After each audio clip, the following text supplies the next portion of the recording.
Hey guys, it's me Jen. Welcome back to my channel. If you click this video, you're probably interested in Japan, which is great because today's video sponsor is something you're probably going to be interested in. Woo! Boxu. A lot of you guys know that while I was living in Japan, I absolutely loved to try Japanese snacks, especially the seasonal snacks. Alright, so I have the 4 Seasons of Japan box. This box allows you to sample different snacks that are popular throughout the seasons in Japan. Besides the 4 Seasons of Japan box, you can also get monthly themed boxes. What's really great about Boxu is that they honor Japanese heritage, but also they work with small business owners around Japan. So all of them working together allows you guys to have a little piece of Japan throughout the world. I think it's really great that they put a description of each snack in the pamphlet as well as if it's vegetarian or not. Okay, I'm going to try this snack right here. It's called don don yaki. Don don is the sound that is used in Japanese when you hit a drum. So for example, a taiko drum, which is here.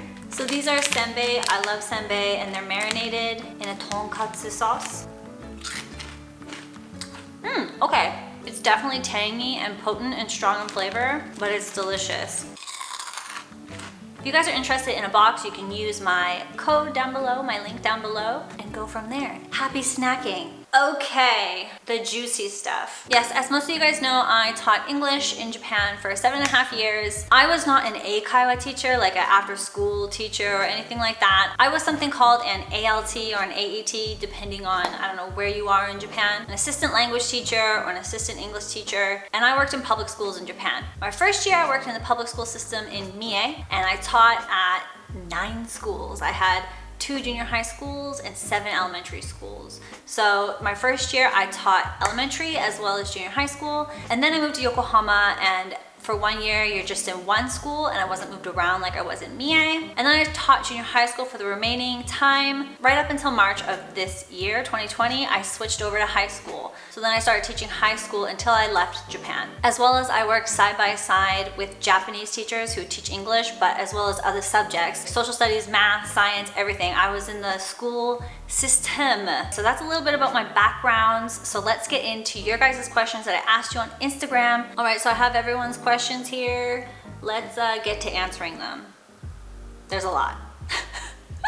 I was asked, what's your favorite age range to teach? So it's difficult because elementary school, they're very cute and they're very pure, especially when they're very young. They don't look at you as different. You're just the teacher, you know, and they want to have fun with you. But it requires a lot of energy. And when you're teaching elementary school, usually the assistant language teacher has 5 to 6 classes a day, which is a lot. Your schedule is full, and then you have to eat kishoku, which is school lunch, with the kids. And then sometimes the kids will come to you and ask you to play with them at lunch, so you literally have a full-on day. Junior high school is a little bit different. They relearn the curriculum that they kind of touched on in grade 5 and 6, but on top of that, they learn how to write. Junior high school is like, you know, all the hormones are raging. I did enjoy teaching junior high school though. And then high school was also very different because it depends on the high school that you're in. So there's public high schools and private high schools. I taught in a public high school. Some high schools are strict, so you're not allowed to have a part-time job, and then other high schools are not so strict.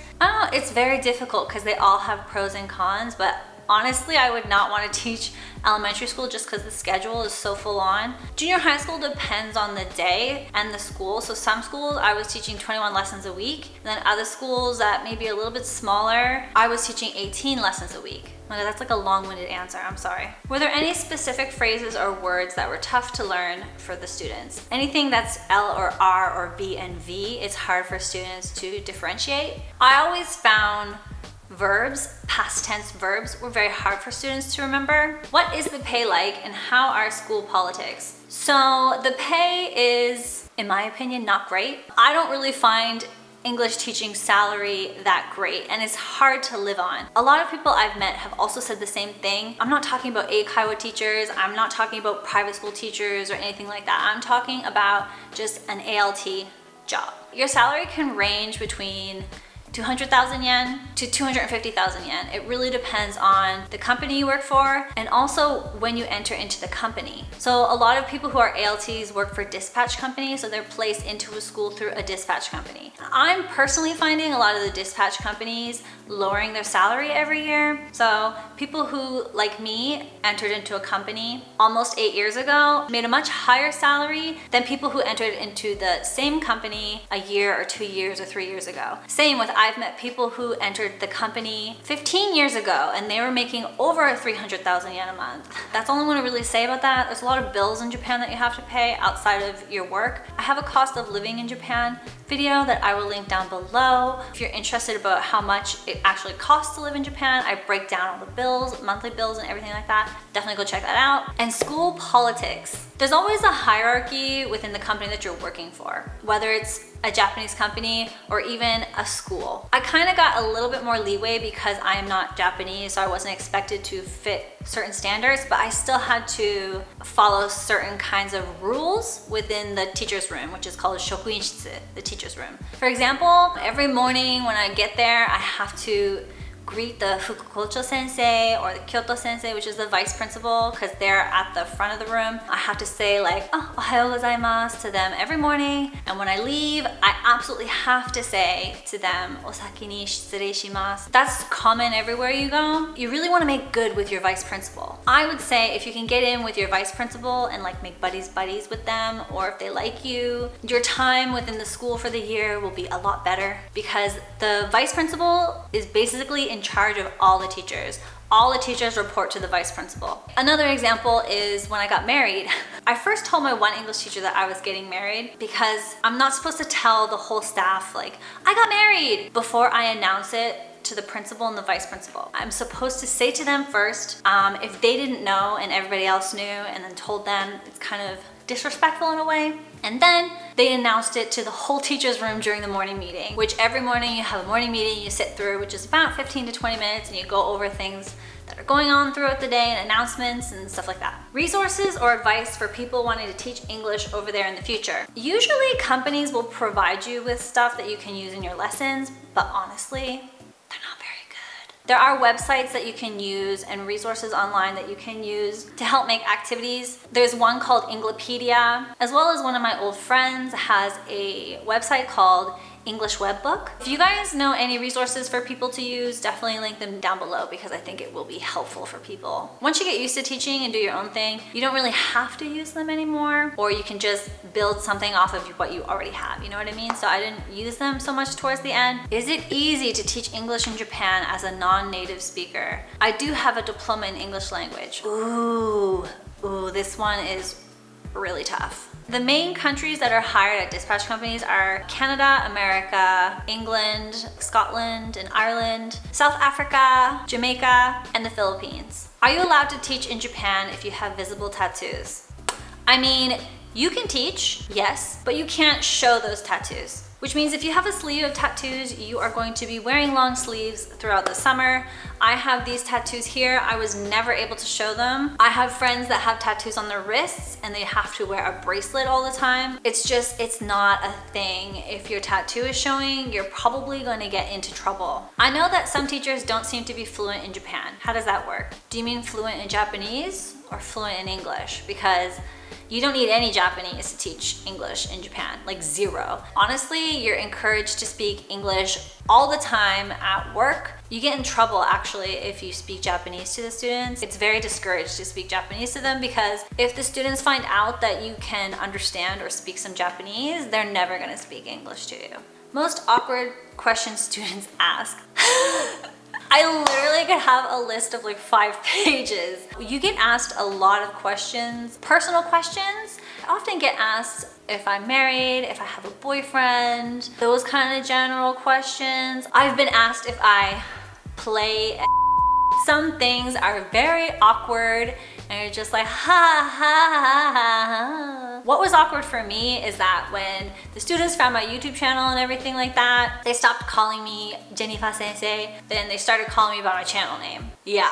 How did you deal with bad behavior in the classroom? I'm gonna say as an assistant language teacher, you are not allowed to discipline the students. I repeat, you're not allowed to discipline the students, which sucks if you are partnered with a Japanese teacher who doesn't really have classroom management and cannot control the classroom, so you just kind of have to grin and bear it. There are some ways that you can kind of diffuse situations without 100% pointing out a student. So for example, if I had a student that was very chatty, never stopped talking. I mean, like, they're distracting everyone, they're not listening to me, they're talking when I'm talking. If you call on them, it makes no difference because they probably get it within all the classes. So what you can do is where the student's sitting, if they're starting to disrupt the students around them, instead of calling on the student who's talking all the time, you call on the students that they are talking to. Do you know what I mean? So if Christopher is over here talking to Jessica and Christopher is the chatty student all the time, I'm not gonna be like, Christopher, stop talking. I'll be like, oh, Jessica,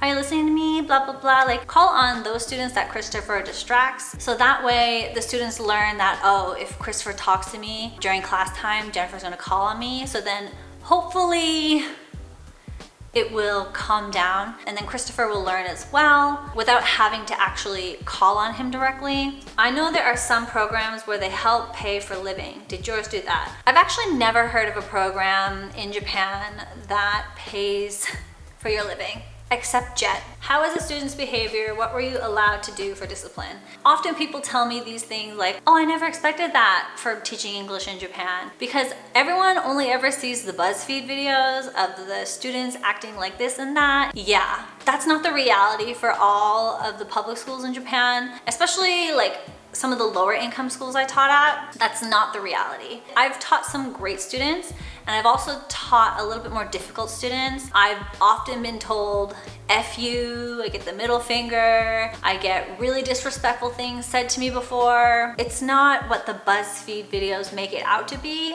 but honestly, I think that's classrooms around the world. Like, every classroom, every school environment, you're obviously going to have some really well-behaved students, and you're also going to have some students that are a little bit more troubled, need a little bit more help, need a little bit more of your time. Yeah, Japan's not the exception.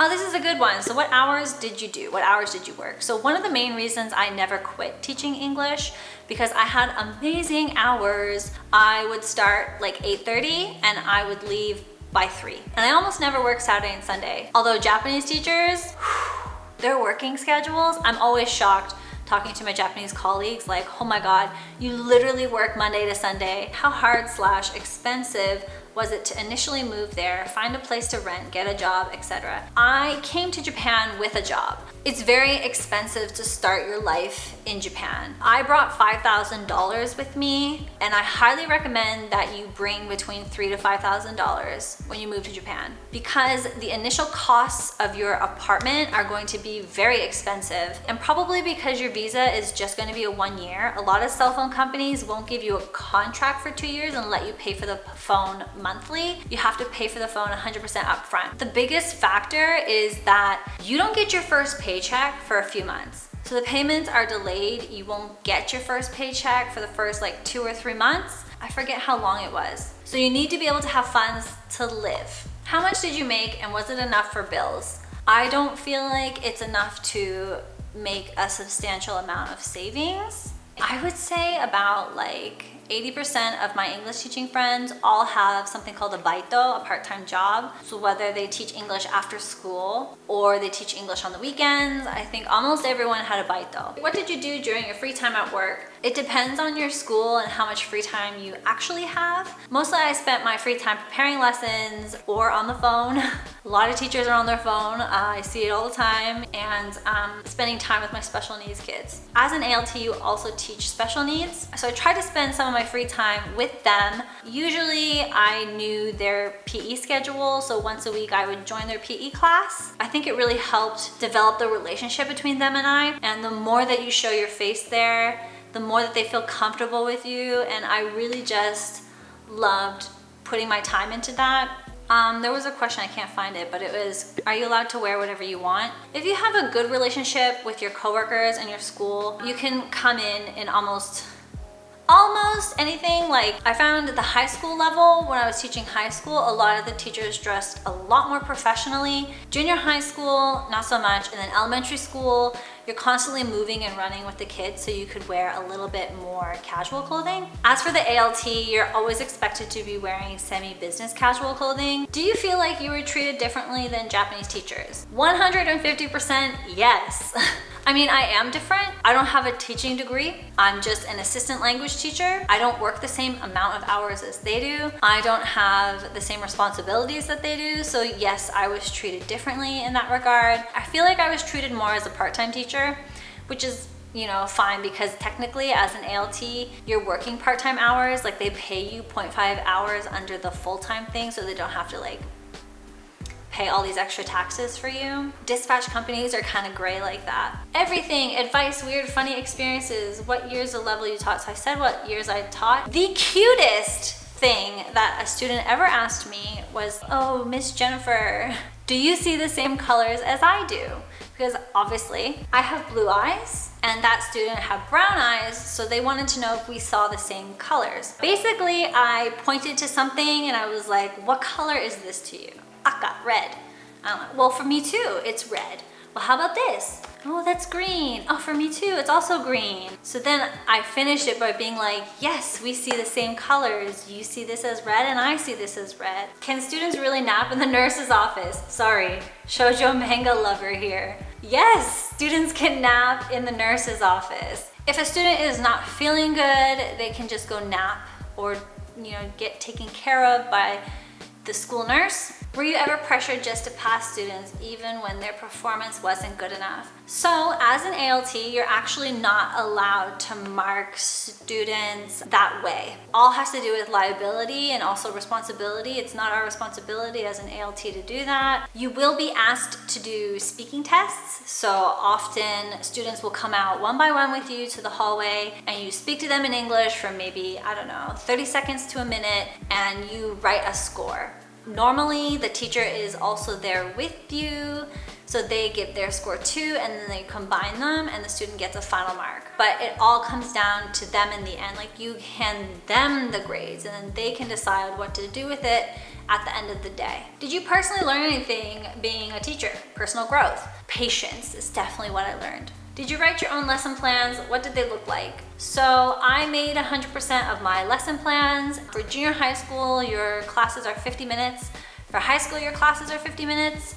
And for elementary school, your classes are 45 minutes. Generally, my lesson would start with a greeting. So hello everyone, how are you? And from there, we slowly go into some kind of warm-up activity. And usually it's something easy that everyone can play, and it builds confidence within the students to be prepared to speak English, but also gets their mind warmed up into being in the English environment. And then from there, you kind of segue into what today's lesson is going to be about, like a grammar point or something like that. You give examples and this and that, make sure that they all understand, and then you move into some kind of activity, whether it's a worksheet or it's a game or it's something. Then from there, the time is over, they all go back to their seats, or they all stop doing what they're doing. You kind of do like a review. So you would ask them a question based off the grammar that you taught, and hopefully they'll be able to answer, or maybe even make a question for you to answer. And then farewell. If you made it this long, props to you, because dang, this video is gonna be long. If you're planning on teaching English in Japan, I hope you enjoy it. Good luck, ganbatte. And don't forget, if you like this video, be sure to let me know by giving it a thumbs up, subscribe down below, all that jazz, and I'll see you guys in the next video. Bye.